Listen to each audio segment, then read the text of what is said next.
G'day, ZiggyD here with another build update for Path of Exile's patch 2.1. This time I am updating my Ethereal Knives Mind Over Matter Scion / Shadow. This is one of my classic builds, retro Ziggy builds here. One that I made ages ago, and it's probably one of the builds that I'm most known for as well.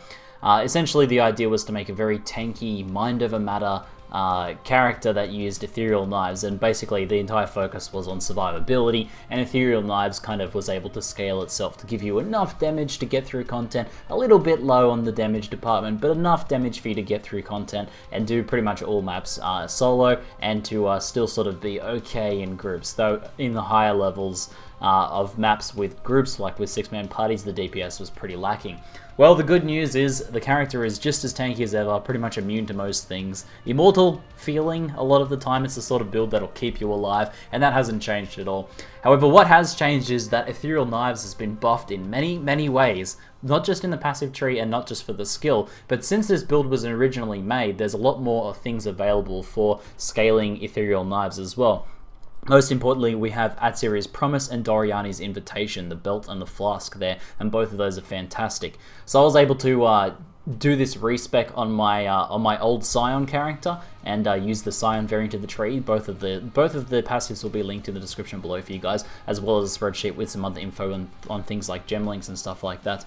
And with a level 20 EK, with only a level 2 in power, so not a level 3 in power, and not level 21 EK or anything like that, with no Ming's Heart, no Doriani's Invitation, no Atziri's Promise, none of that fancy stuff, I was able to break the 10k DPS mark with EK, which is pretty damn solid. It still feels pretty nice. Then once you chuck on something like a Ming's Heart, Doriani's Invitation, Atziri's Promise, and start using things like Val Haste as well, then you're easily going to break the 15-20k plus DPS mark, and it should feel pretty damn strong. Ethereal Knives is just a really good skill in general now, and this is still a pretty solid, very tanky style of character to run with Ethereal Knives. If you guys have been playing my beginners Ethereal Knives character, then the comparison between that and this build is that is still a tanky, pretty decent DPS sort of beginner cheapo character. This is not a cheap character. This one takes a lot more gearing. You need to be going for armor ES gear with good ES rolls. You need to be getting a little bit of mana regeneration, and then you want to ideally get some of those endgame items for Ethereal Knives to get that really good damage and to scale into higher level maps. However, if you do want to eventually transition over into this build ends up being a lot more tankier once you do get that stuff sorted out. So let's switch on over, and I'll just give you guys a run through of the passive tree and the skill gem links and stuff like that, and some of the changes we've made overall. Okay, so I did decide to make one of my fancy new spreadsheets for this build as well. I should be able to go back and update some of the old forum threads and stuff like that, but for now I'll refer you guys to this spreadsheet because it's where the most up-to-date info will be, and I've been sort of aggregating all of these things in these Google Docs spreadsheets because I think it's a bit easier to manage. So, firstly, none of the stuff like, you know, like bandit quests or any of that sort of stuff has changed. You can find links to the Scion and Shadow builds just here, which I'll go through in a moment. But first I wanted to go through some of the changes in terms of gearing. So we've always had access to Ming's Heart. That was always a goal for the end game build, and that's something I don't have on my character, but once you do get it, it's a really nice DPS boost. However, we now also have access to the physical variant of the Doriani's Invitation belt, which gives you a pretty good boost in damage, but most importantly some inherent life leech. And once you get this, you can actually drop the life leech support gem and instead run an extra damage gem. A good one to run, for example, is if we go down to the 6 link just here. Without the belt, we run Ethereal Knives, faster projectiles, added fire, life leech, faster casting, and power. Essentially, sorry, this should be faster casting, or this should be Echo,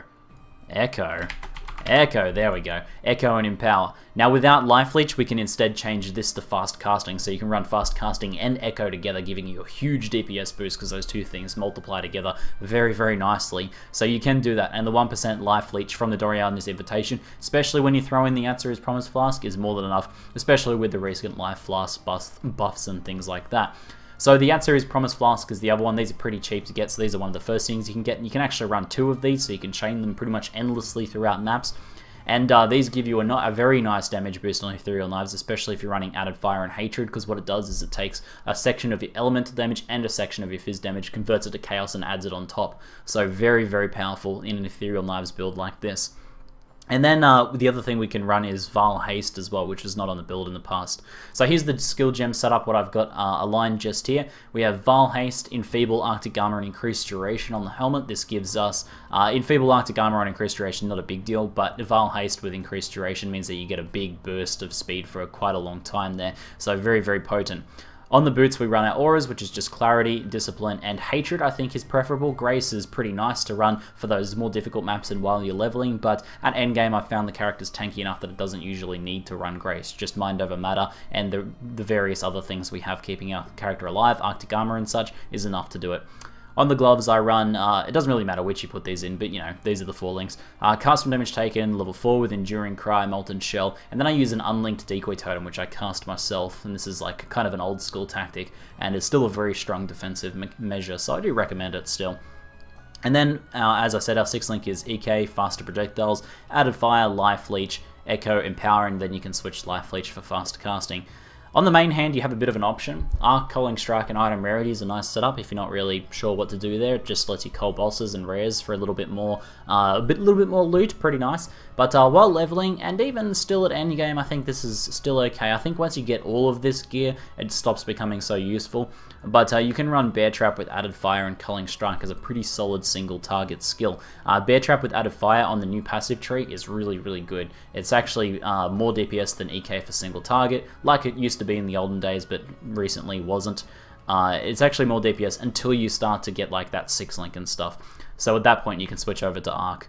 And then for the offhand I use Lightning Warp with fast casting, reduced duration, and this sort of like it makes it not useful to run something like a Quartz Flask or a Quicksilver Flask, because the lightning warping around, especially with the cast speed now on this character, is very, very quick.